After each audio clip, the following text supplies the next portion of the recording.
Good day everyone, welcome to my channel. So in this video, we will learn what is a linked list. Before we start, I would like to say thank you so much to all my viewers, silent viewers, and supporters in my channel. Thank you for watching my videos. If you are new with my channel and then you like this video, please hit the like button. Don't forget to share. Please support my channel guys by clicking the subscribe button. So let's begin. What is a linked list? Linked list is a linear data structure that includes a series of connected nodes. Linked list can be defined as the nodes that are randomly stored in the memory. A node in the linked list contains two parts.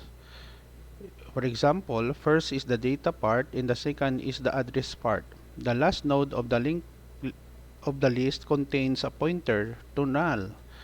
After array, linked list is second most used data structure. In linked list, every link contains a connection to another link.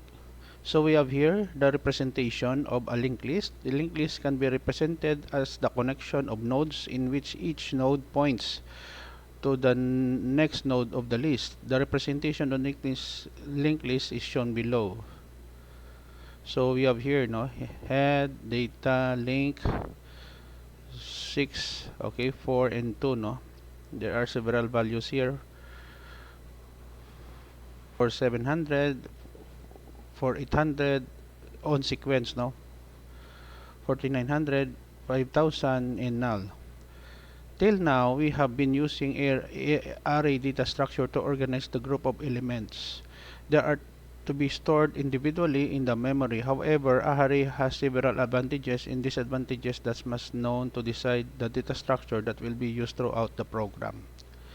Okay guys, so this is the end of my report on what is a linked list, courtesy to us by javapoint.com.